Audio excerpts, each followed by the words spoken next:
안녕하세요. 오늘은 최근 미국 경제가 던진 아주 흥미로운 숫자 하나로 이야기를 시작해 볼까 합니다. 언뜻 보기엔 그냥 단순한 경제 지표 같은데요. 이 숫자 안에는 사실 AI와 리더십, 그리고 미래의 기회에 대한 아주 중요한 단서가 숨어 있습니다. 이름하여 4.9%의 미스터리입니다. 네, 바로 이 숫자입니다. 4.9%. 이게 뭐냐면 미국의 노동 생산성 증가율인데요. 아니 그냥 평범해 보이는 이 숫자에 왜 전 세계 경제학자들과 리더들이 그렇게들 주목했을까요?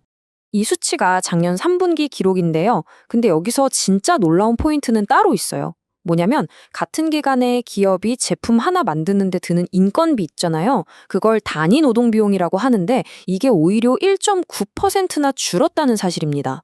아니 생산성은 막 폭발하는데 비용은 준다? 이건 경제가 좀 둔화되는 시기에는 거의 일어나지 않는 정말 드문 현상이거든요.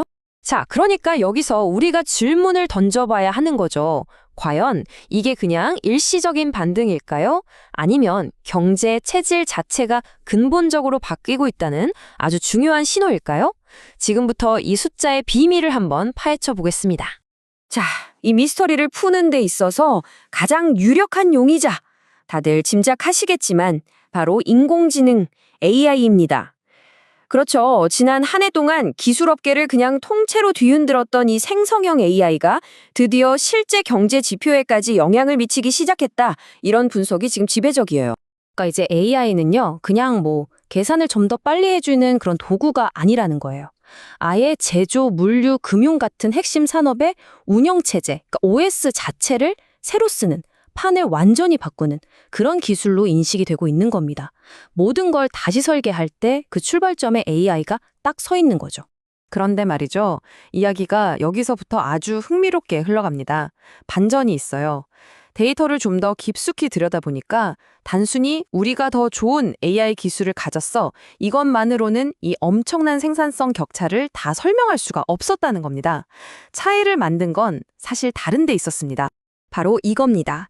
이 슬라이드가 문제의 핵심을 정말 잘 보여주는데요. 보세요.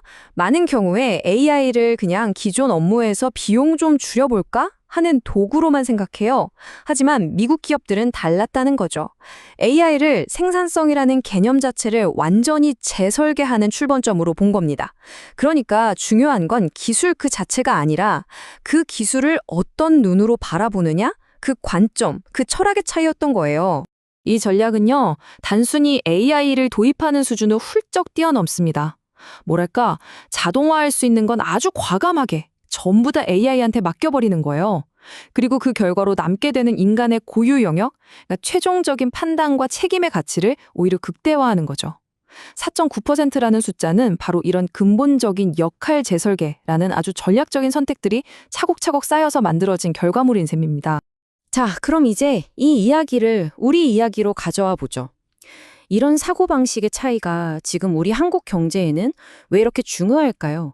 왜 더 절실하게 다가오는 걸까요? 지금 보시는 것처럼 한국 경제는요, 장기 저성장의 인구 감소라는 아주 거대한 구조적 한계에 부딪혀 있습니다. 예전처럼 사람을 더 투입해서 성장하는 방식은 이제 불가능해졌다는 얘기죠. 이런 상황에서 기존 자원으로 어떻게든 더 많은 가치를 만들어내는 생산성 향상. 이건 이제 선택의 문제가 아니라 유일한 생존 전략이 된 겁니다. 그런데 바로 여기서 아주 결정적인 단절, 미스매치가 발생합니다. 비유하자면 이런 거예요. 기술은 최첨단, 미래형 자동차인데 우리가 달리고 있는 도로는 아직도 마차가 다니던 시절의 흙길인 거죠. 이 기술 도입 속도와 실제로 그걸 운영하는 경영 방식의 변화 속도, 이 둘 사이의 거대한 간극이 지금 우리 성장을 가로막는 보이지 않는 벽이 되고 있는 겁니다. 자, 그렇다면 이 모든 차이를 만드는 결정적인 요인, 그 핵심은 과연 무엇일까요? 기술도 아니고 자본도 아닙니다. 정답은 바로 기업가 정신입니다.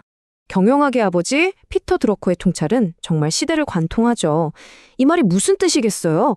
AI가 아무리 기가 막힌 분석을 우리 앞에 내놓는다고 해도 결국 좋아, 이걸 바탕으로 한번 해보자 라고 행동으로 옮기는 그 인간의 선택이 있어야만 비로소 가치가 만들어진다는 겁니다.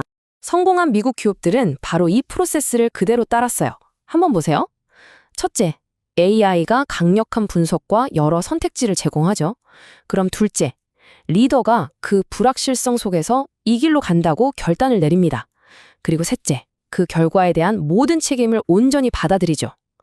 마지막으로 그 결정을 바탕으로 조직과 프로세스 전체를 싹 다 뜯어고치는 겁니다. 완벽한 답을 기다린 게 아니에요. 책임질 용기를 가지고 먼저 행동한 것. 혁신의 대가 슌페터는 기업가를 새로운 결합을 실현하는 사람이라고 정의했죠. 이걸 지금 이 시대에 한번 적용해 볼까요?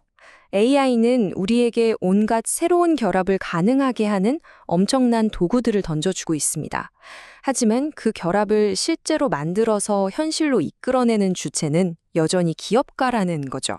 자, 이제 우리의 탐구도 마지막 결론에 다다랐습니다. 4.9%라는 숫자의 미스터리를 쭉 따라와 보니 그 중심에는 기술이 아니라 사람이 있었습니다. 맞습니다. 결국 이건 용기의 문제입니다. 그래서 핵심은 바로 이겁니다. 미국의 이 놀라운 생산성 급등은 AI라는 기술 자체의 승리가 아니에요. 이건 AI를 전제로 비즈니스를 완전히 재창조할 용기를 낸 바로 그 기업가들의 승리입니다. AI 시대의 진짜 승자는요, 최고의 기술을 가진 사람이 아니라 그 기술을 가지고 과감하게 판을 새로 짜겠다고 결단하는 바로 그 사람, 기업가인 겁니다. AI는 그냥 중립적인 도구일 뿐입니다. 그러니까 AI를 앞에 두고 일단 남들 어떻게 하는지 좀 지켜보자. 이런 태도는요, 더 이상 안전한 선택이 될 수 없어요. 오히려 변화의 흐름에서 뒤처지는 가장 확실한 길이 될 수 있다는 거죠. 용기 있는 리더십이 없다면 이 엄청난 기술은 그저 가능성으로만 남게 될 겁니다. 마지막으로 이 질문을 여러분께 던지면서 마무리하겠습니다. 기술은 이미 우리 곁에, 우리 손에 충분히 와 있습니다. 진짜 질문은 이것입니다. 과연 우리에게는 그 기술을 가지고 미래로 도약할 결단력이 있는가? 오늘 이야기는 여기까지입니다. 재미있게 보셨다면 구독, 좋아요, 알림 설정까지 꼭 눌러주세요.